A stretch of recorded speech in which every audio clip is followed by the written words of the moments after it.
When we see the world's most successful people in any domain, it's easy to assume that they were blessed with some otherworldly talent that is out of reach for the rest of us. But that explanation isn't enough to explain why some people are successful and other people are not. Albert Einstein famously said that it's not that I'm smart, it's just that I stay with problems longer. In the book Grit, Angela Duckworth makes the case that the difference is a combination of passion and perseverance, or as she calls it, grit. Join us for the next 10 minutes as we explore what grit actually is and why it literally means the difference between your success and failure in life. What is grit? In order to make it through West Point at the United States Military Academy, you need to survive what they affectionately refer to as Beast Barracks, a 7-week training program designed to separate the wheat from the chaff. During the West Point admissions process, something called the whole candidate score is calculated. It's a combination of SAT scores, high school rank, appraisals of leadership potential, and physical fitness measures. It is designed to find the people who will thrive at West Point. However, Duckworth found that the single most important factor in West Point admissions didn't reliably predict who made it through the beast. In fact, those with the highest whole candidate scores were just as likely to drop out as those with the lowest. By studying the world's top performers in many different domains, Duckworth had a hypothesis that high achievers were special in 2 specific ways. First, they were unusually resilient and hardworking. Second, they knew in a very deep way what they wanted. They had determination and direction. She put this hypothesis to the test by creating the grit scale and used it on the West Point candidates. As it turns out, it predicted with incredible accuracy who would make it through Beast and who would quit. Encouraged by the results, she started to look at other domains to see if she could predict success in every field. It did. It predicted who would stay and who would quit in sales roles. It predicted who would get further in formal schooling as adults. It even predicted who would make it furthest in the Scripps National Spelling Bee. In almost any domain, the grittier you are, the more successful you will be. Effort matters twice. Dan Chambliss is a sociologist who completed a study of competitive swimmers titled The Mundanity of Excellence.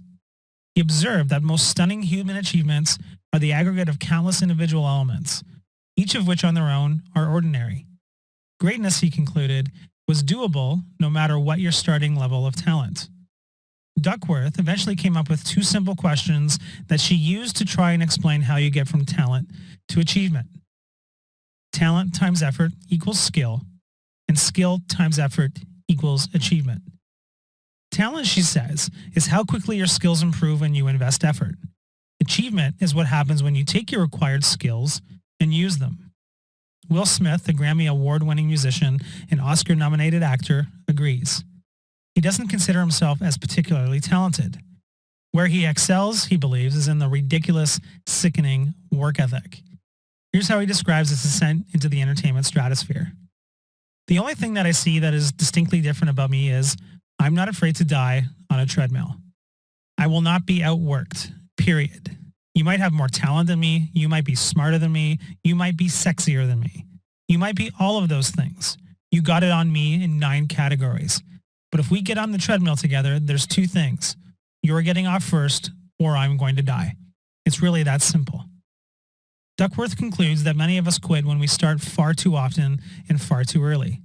Even more important than the effort that gritty people put in every single day is the fact that they get up the next day and the day after that, ready to get on the treadmill and keep going. In order for you to become the best you possibly can be, effort matters twice. So how gritty are you? Now we're going to find out how gritty you are by taking the grit scale questionnaire. For each of the questions below, answer with one of the following. Not at all like me, not much like me, somewhat like me, mostly like me, very much like me. Let's get started. New ideas and projects sometimes distract me. Setbacks don't discourage me. I don't give up easily. I often set a goal but later choose to pursue a different one. I am a hard worker. I have difficulty maintaining my focus on projects that take more than a few months to complete. I finish whatever I begin. My interests change from year to year. I am diligent. I never give up. I have been obsessed with a certain idea or project for a short time, but later lost interest. I have overcome setbacks to conquer an important challenge. Okay, now let's get your score. For questions 2, 4, 6, 8, and 10, assign the following points. 5 equals very much like me. 4, mostly like me. 3, somewhat like me. 2, not much like me. And 1, not like me at all. For questions 1, 3, 5, 7, and 9, assign the following points. 1 equals very much like me. 2 equals mostly like me. 3 equals somewhat like me. 4 equals not much like me. And 5 equals not like me at all. Add up all the points and divide by 10. The maximum score on this scale is 5, extremely gritty. And the lowest on this scale is 1, not at all gritty. You probably have noticed a couple of things about the quiz. First, they look at the two components, passion and perseverance. Second, the questions about passion didn't ask how intensely you are committed to your goals.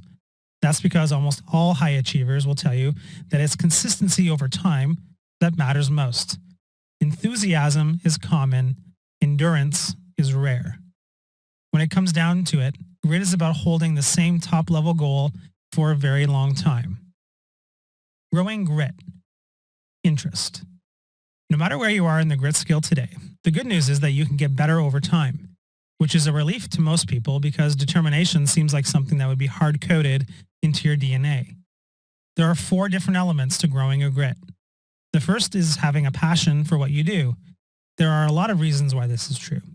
First, research shows that people are far more satisfied with their jobs if they work on something that they are naturally interested in. Unfortunately, this isn't the case for most of the working population. In a recent Gallup study, it was found that 87% of the workforce around the world is disengaged. Second, other research shows that people perform better at work when they do things that interest them. But how do you find something that you're truly passionate about? Duckworth found that most of the people she interviewed for the book spent years exploring different interests until they found the one that ultimately came to occupy all of the waking thoughts. So your passion probably isn't going to come to you like a flash of insight. You need to try a lot of things to eventually find the thing that lights a fire in you from the moment you wake up until the time you go to sleep. If you haven't found your passion yet, you can start by paying attention to what occupies your thoughts during the day. How do you enjoy spending your time? Could you see yourself doing that for the rest of your life? Once you've found it, you are now ready for a lifetime of deepening. Which brings us to the next point. Growing grit, practice. The most successful and gritty people practice more than their less successful peers. This isn't surprising because they enjoy what they do. You've probably heard of the 10,000-hour rule made famous by Malcolm Gladwell in the book Outliers. It was based on the work of Anders Ericsson, who spent his career studying how experts acquire world-class skills. The key insight of Ericsson's work is that experts practice differently than the rest of us, not just longer. He calls what they do deliberate practice. People with grit are not just driven by a desire to spend a lot of time doing what they love doing, they are driven by a desire to continuously get better at what they love doing. Here's how they practice.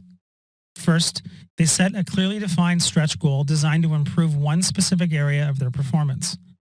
Second, they do the task with full concentration and effort. If you're trying to get better at what matters most to you, you need to block out any and all distractions. Third, they seek immediate and informative feedback about how they are doing. They find a way to measure the results they are looking for and then pay very close attention to the results. Lastly, they repeat this process with reflection and refinement. If what they're doing isn't working, they try something else, usually with the help of a coach or a mentor. The world's top performers would tell you that this kind of practice is exhausting.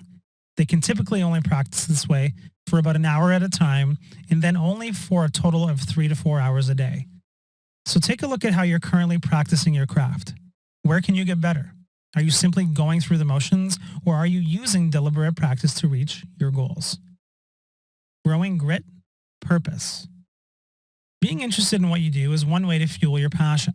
Giving your work a purpose greater than yourself is another. Gritty people rely on both, not one or the other. The parable of the bricklayer illustrates this point very well.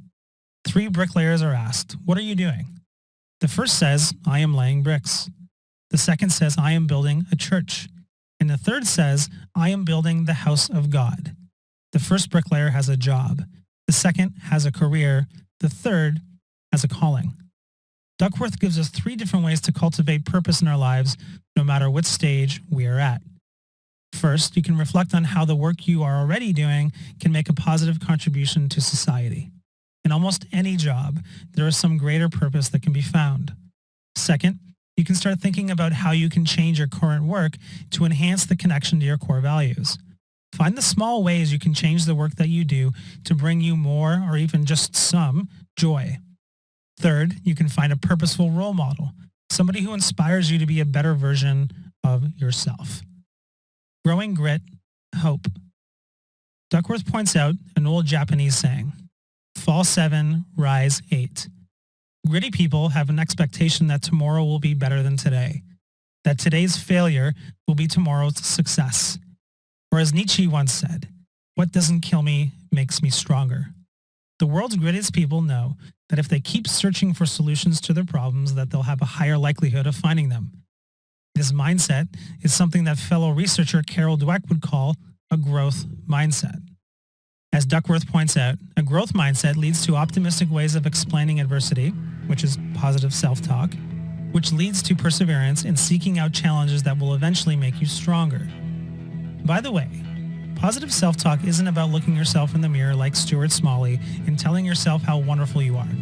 It's about paying attention to what you tell yourself about situations where you find yourself failing. The most helpful way to view any failure is that it's a temporary situation that you can influence by trying a different approach next time.